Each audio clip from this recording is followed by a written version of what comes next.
Greetings from Tokyo, my dear friends. This is Daisuke, and I very much hope that this video finds you well and in very good spirits wherever you are in the world. And today, if you don't mind, I would like to continue on with our journey, our exploration through the recent releases made by the Criterion Collection during this year of 2021, which brings us to that title which has been designated by Criterion at spine number 1067. This is the film from 2007. The filmmaker is Ramin Bahrani, and the name of the work is Chop Shop.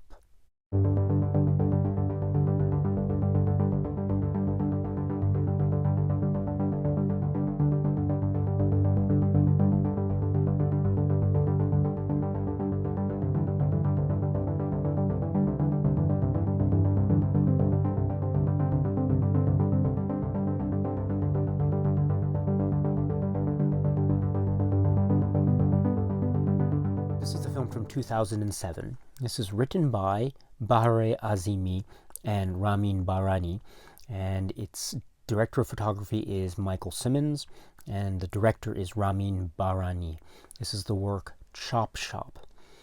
I think if we were to try to focus on the plot or story essence or synopsis of the film, we would be drawn to the fact that the film is portraying our main character of Ale and his daily routine, the things that he goes through on a daily basis, both on a micro scale and also on a macro scale, as he lives out his life as a youth here in this place in the world.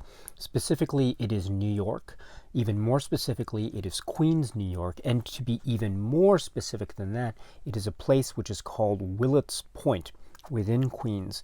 This is very important in terms of the plot anyway, as well as other matters which I'll get to later in this video.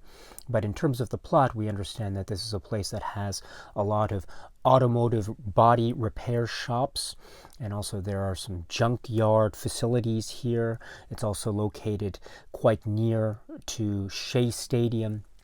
And this is very important vis-a-vis the story of our main character, Ale, because we see his daily routine, how his work and the people that he encounters, the characters that he encounters, are somehow directly related to the environment vis-a-vis these various jobs or these various pieces of equipment or the geographical situational drama that unfurls along the way. And so this is very important, again, for further illumination of Ale, but also the characters that he and we encounter, and thus the overall environment that we see being expressed in this film. So the geography is very significant in that way. I mentioned also that we follow our main character, this young boy named Ale, and we, along the way, see the people, the various people that are within his close-knit community in this particular environment. So we see some of his friends, some of the people that he encounters through his job, through the things that he's trying to do in order to, in essence, survive in the world, in this environment, which may or may not always be a welcoming one. One of the key relationships, and perhaps arguably it is the key relationship, at least as we see it depicted in this film, is the relationship that Ale has with his older sister, Izzy. And this is one of the sources of the heart and soul of this film, arguably speaking, namely the way that the film depicts this very tender, very close, very intimate relationship between brother and sister, again, within this environment that sometimes is welcoming, other times could be said to be quite cruel. And we see how each of them make certain choices. Sometimes those are choices that they have no other choice but to make, if you know what I mean. And so sometimes they are things that are volitional, some other times there might be things that are beyond their control. But in any event, we see each of them confront the various circumstances that face them, and we also see how the choices of one might affect the well-being or the emotional state of the other. And this is, I think, played out really effectively in the way, for instance, that Ale views his older sister and tries to react and respond and deal with the various choices, for instance, that Izzy, the older sister, makes or is forced to make along the way of the progress of this film. And so this is one of the great strengths of this, is the depiction of character and the heart and soul that comes from many sources of this film. I think primarily, of course, from the relationship between brother and sister. Again, at the focus of this, or at the center of this, is our following of this main character of Ale and his daily interactions and daily routine. One of the fascinating things that comes from this, of course, is Bahrani's filmmaking style or cinema style. Some of you may know that the feature film that was made prior to this in his filmography is a work called Man Push Cart, which is also available in the Criterion Collection physical media release catalog, by the way. And like that earlier film, in Chop Shop, what is fascinating is, as a filmmaker, as an artist, how Bahrani chooses to give us certain bits of information about the character, but also how he withholds certain information about the character and the characters, I should say, in the plural. And so this is another way to say that the story presents itself and the characters are presented in a way that we are not privy, we as viewers are not privy to every single aspect of their backgrounds and their upbringing all the way up to the moment that we meet them in the film. And there are hints. We see how the characters are introduced. We hear little bits of dialogue that are suggestive of where the characters might be coming from. And we might therefore also interpret that, borrowing from our understanding of reality and real life, what these certain little clues might be indicating about the characters. But at the same time, we also are not privy, or we are not given information about other aspects of their backgrounds and their own lives. And so we are left with a portrait of characterizations, but we are also asked, I think, to make certain interpretations. And also we perhaps are asked to accept things as they are and go with the flow, knowing some things but not other things. And so I think that is a very interesting position to find oneself in as a viewer, and it's very reminiscent of how an earlier film like Man Push Cart presented information or withheld certain information about the particular characters. I think the ultimate effect, though, in Chop Shop and in that previous film is one of a heightened level of emotional attachment and engagement, because we are made curious as viewers to know more, and the fact that we don't know everything, I think, makes us even more curious, if you know what I mean. And that is a really powerful thing, and it helps us, I think, to engage more with the world. And also, what we get, we are, I think, we are meant to try to interpret things or put things together as to where these characters are coming from. So it becomes this, I think, active exercise on the part of the viewer. It's not meant, I think, let me put it another way. I think that active engagement possibility is very exciting, and it makes for some very compelling viewing indeed. Also, it lends itself very nicely, I think, to multiple rewatches, so as to be able to discover new things, listen to more little clues from dialogue or shots, details maybe in the distance that one might not have noticed upon an initial watch. So this is the type of cinema or filmmaking that I think rewards a lot on an initial view, but also potentially rewards on subsequent viewing. So, and in that way too, we see a style that perhaps could be reminiscent to past cinema traditions. I mentioned in a previous video, we're talking about Man Push Cart, about maybe links to Italian neorealism, links to French cinema like Bresson or Melville, or maybe links to Iranian cinema. And so I think those links are still very strong and very prevalent in a fascinating way, continued on in this work, Chop Shop.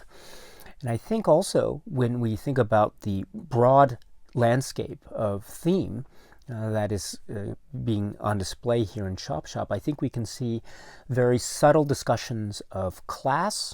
I think we see very nuanced discussions about other aspects of the immigrant experience, and I mean as a tapestry and as an environmental type of thematic discussion or concern.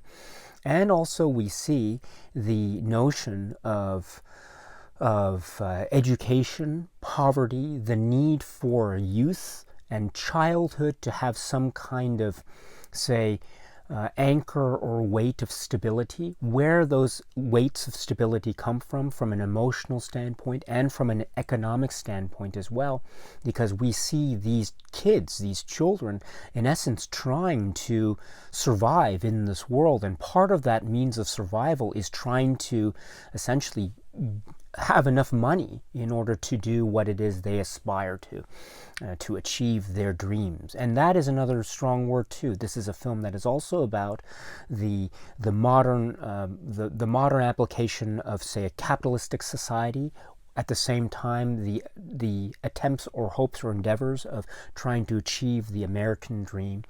I also mentioned the idea of childhood, because here we have stories about children and the situations that they encounter, which could be said to be realizations that catapult them or shock them into adulthood. And so it's this emotional journey as well as a story-driven journey that is, I think, a part of the multi-leveled structure of this film. And in those ways, I think we see very strong links with the earlier work Man Push Cart by Bahrani. One point about this, which I find very fascinating, which was brought up in the supplements of this particular release, which is Bahrani as a filmmaker was of course, I think, very much heralded, and his work Man Push Cart was applauded, especially in the festival circuit and among filmmakers like Kiarostami. But at the same time, I think one of the Bahrani explains that one of the great pieces of advice that he received from other filmmakers like Kiarostami was perhaps for his next film, in thinking about Man Push Cart, which is, I think, a brilliant a type of character examination, but arguably, and I don't mean this in a negative way, it is of a certain type of tone that could be said to be maybe somewhat minimalist in a very powerful way, but also it has a tone that could be said to be very emotionally sort of somber. And it leads to a very powerful conclusion in those terms, very, very, very effectively so. But maybe one of the pieces of advice that Bahrani acknowledges to have received is for his next work, Chop Shop, right? He could try to examine a broader tapestry, if you will, of emotion and the emotional experience that is not just the emotionally somber. Those emotionally somber moments are there, but they are also coupled with other moments that could be said to be of moments of emotional and characterized levity, lightness, humor, friendship. So there is the lightness and the fun aspect of life and being free as being a child would lead one to feel. And then there are also the darker moments, the more somber or tragic moments that are there. But it's not exclusively one or the other. It seems to be a mixed tapestry, if you will, of various points or emotional tones that make up the human condition as expressed here. So in that way, we see certain consistencies with the prior work, but also we get a sense that maybe Bahrani as a filmmaker is trying to shine his cinematic light, as it were, through different prisms. And so the result is this very powerful work, again, very rich and multi-textured and filled with a lot of emotional tones that are very resonant and that are very much part of one even after the film is over. This is the work from 2007, and it is called Chop Shop.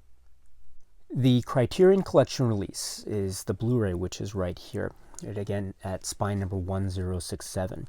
It is purported to be based on a high-definition digital master, and it has a number of great supplements, which I'll get to in a moment.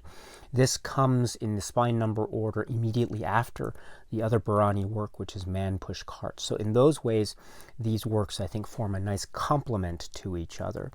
And also the supplements here, I think, are a further continuation, not just of a discussion of Chop Shop, but arguably also of a discussion of Man Push Cart and also Bahrani's work overall. So what are those supplements that we find in this release of Chop Shop?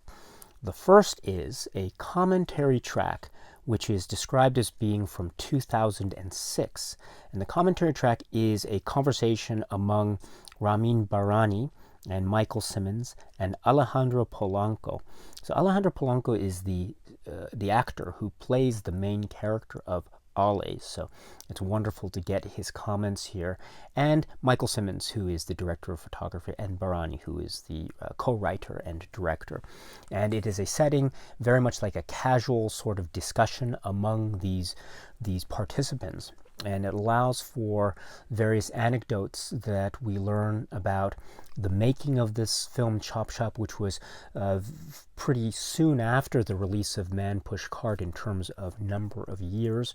And also we get some discussion, some anecdotal discussion as to what were the similarities and differences leading up to the productions of Chop Shop versus the production of Man Push Cart, by the way.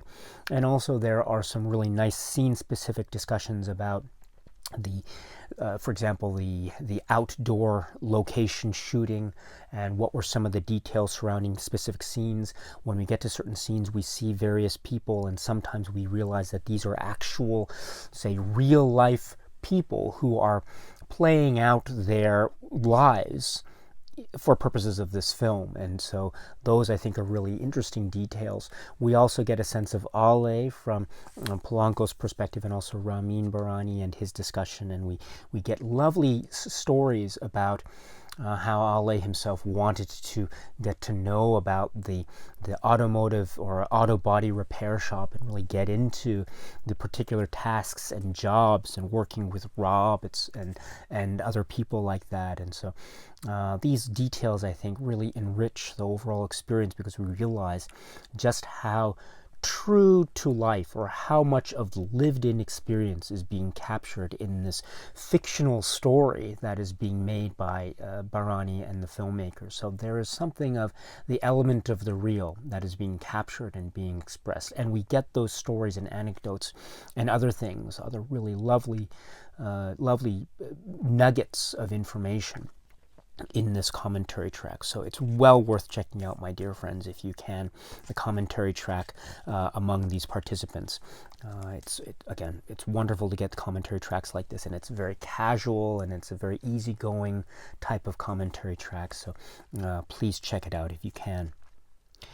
And then we have, on the supplement section itself, we have a one-on-one, or we have a discussion between Ramin Bahrani and Suketu Mehta. And Mehta, as you may know, is the author of many texts, including Maximum City.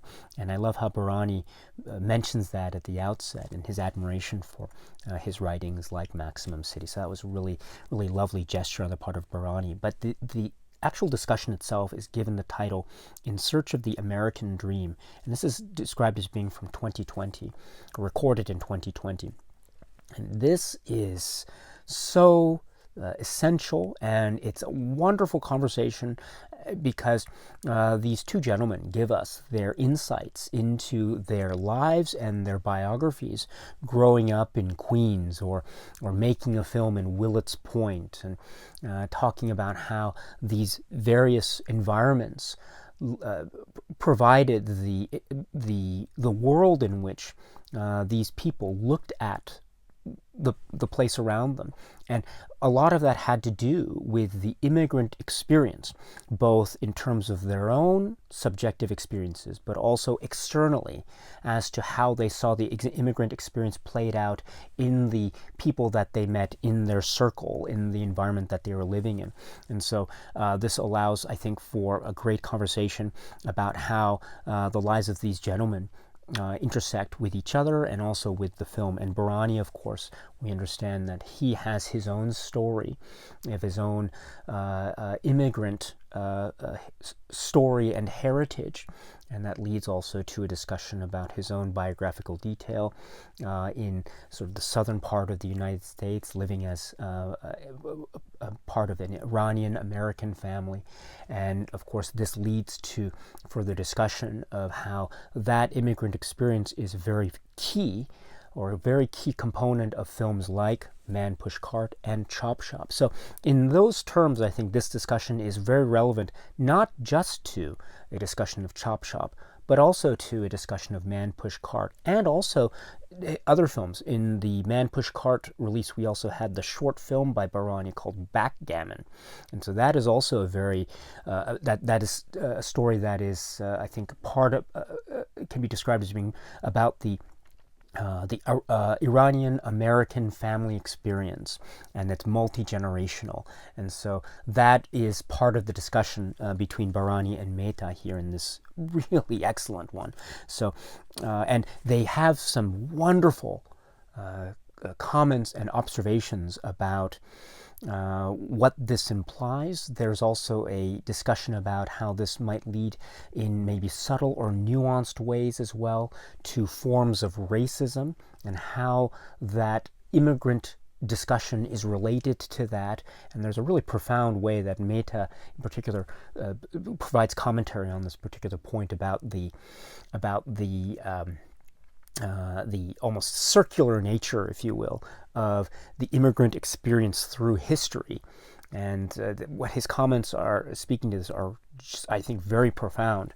And so overall, this discussion is it's essential, and it's a wonderful thing to have. And also it is linked to a discussion of Chop Shop, but also to, I think, Bahrani's filmography writ large. So really just I can't stress enough how much I enjoyed this conversation. So please check it out if you can. It is approximately 26 minutes, and it is called In Search of the American Dream. And then to continue on, we have another supplement also described as being made in 2020, and this is called Making Chop Shop. And this is a discussion that is with Nicholas Elliott and Ramin Bahrani and Ahmad Razvi and Alejandro Polanco. And Ahmad Razvi makes a very, very memorable appearance in this film. And he was also, of course, in Man Push Cart. So now we have him as part of the discussion.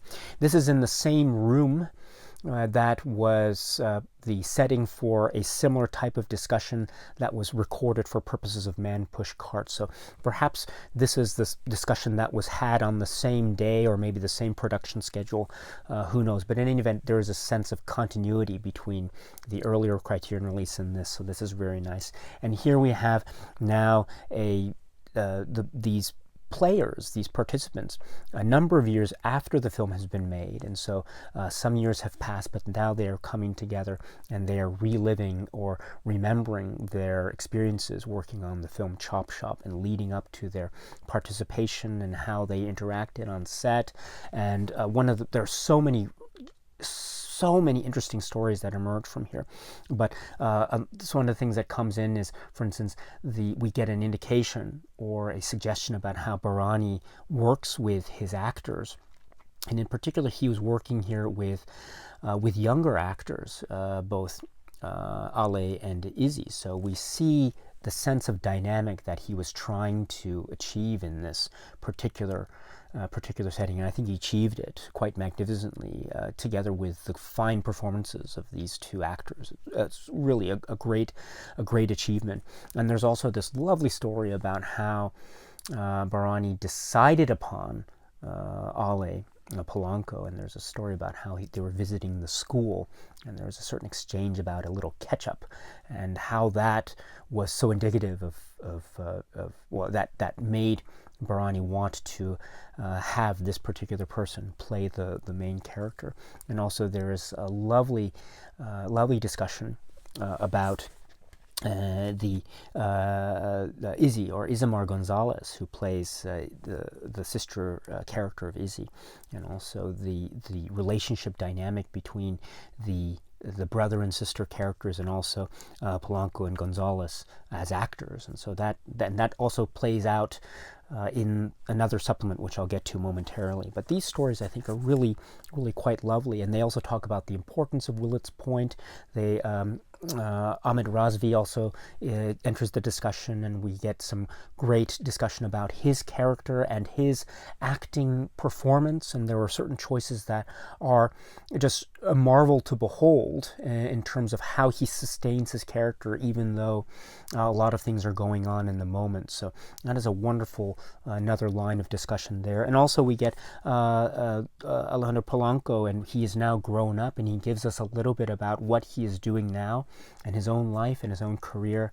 That is so fascinating. So and then Bahrani and Nicholas Elliott also give a lot of further details, insight into anecdotes and stories about the making of this work overall. So Chop Shop, making Chop Shop, this discussion is another great and essential one. It is approximately 22 minutes. And then we get another grouping of the supplements, which is referred to as rehearsal footage, and it's divided into two subgroups. The first is Ale at the Shop, which is approximately 20 minutes overall, and the second one is Ale and Izzy, approximately 13 minutes. And this is described as being from around 2006 onwards, or summer of 2006 onwards. And these are what they are in essence rehearsal footage from early on in the acting rehearsal process. And so we get a little bit of Ale, and maybe we get off screen some direction or questions from Bahrani.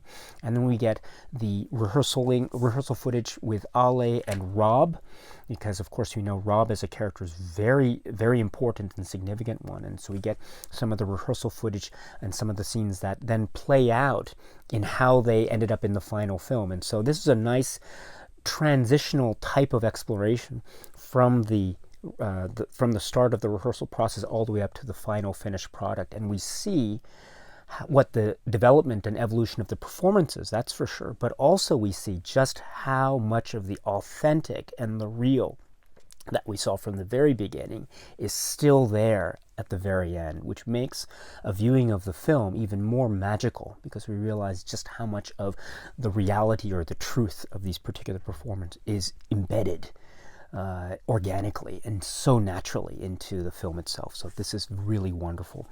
And the second component of this is called Ale and Izzy, and as that suggests, this is the rehearsal footage that is focusing in on Isamar Gonzalez, who plays Izzy, the older sister character, and then Alejandro Polanco, who plays Ale. So it's the two of them, and we see them in the rehearsal footage mode, and we see their interactions, and it's so charming, because we see how friendly and how close they are, and they're having a good time, and they're laughing and smiling. You can really, and we understand too that they knew of each other and before the film was made, and so that relationship or that feeling is in the air. And it's so wonderful to see that then played out in the brother and sister relationship dynamic that we see portrayed in the film. And as I suggested earlier, that is one of the sources of the heart and soul of this film. It's that relationship. And so the fact that we see the closest, or the bonds between these two performers and characters from the very outset, is so lovely. And as I say, with the other subcategory of rehearsal footage, here in the Ale and Izzy rehearsal footage, we see how much of it is developed, and we also see how much of it was already there at the very start. And so we see a lot of the real and the natural that is so potent, and then it makes the relationship all so powerful and oh so emotional when all the beats of the story hit, and we see just how true to life their reactions are. So this rehearsal footage is astounding, absolutely astounding. So please check it out if you can, these two subcategories of rehearsal footage. Once again, Ale at the Shop and Ale and Izzy, 20 minutes and 13 minutes respectively. And then to round out the supplements, we have the really lovely trailer that is included as part of the package.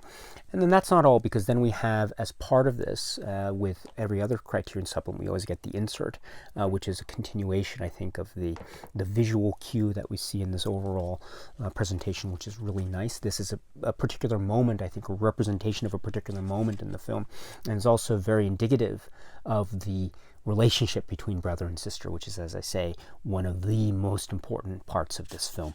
But the insert, it's one of these, again, fold-outs. I would have loved to have seen the stapled booklet, but still, the insert fold-out still provides us with a great essay. I think this is a great one, and it's called, it's by Viet Thanh Nguyen, which is called American Hustle.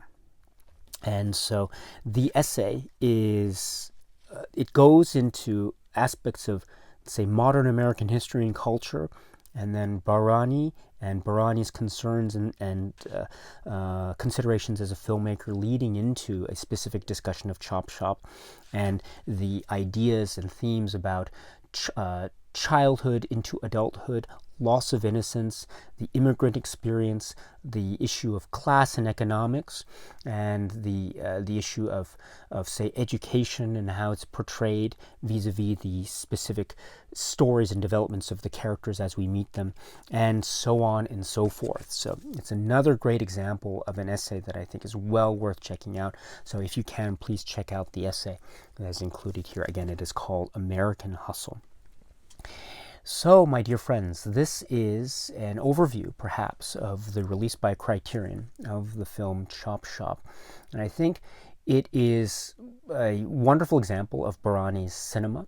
It is also a great complement to the earlier work Man Push Cart. And it is, of course, its own standalone work, because it does have themes that are considerations and concerns that, while some might arguably be linked to Man Push Cart, there are other depictions and themes and the like that could also be said to be independent from the earlier work. In other words, there's this dynamic relationship that this film has with earlier films, the filmography of Bahrani overall, and also itself independently.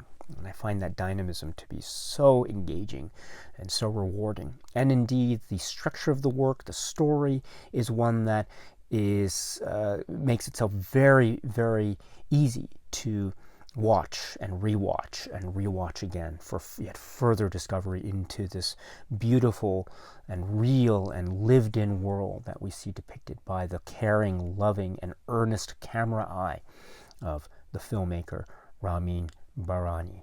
This is the film Chop Shop. Okay, my friends, so that's it for now. And so until we meet again, please be happy and healthy and well, and please keep on watching a lot of great, great movies.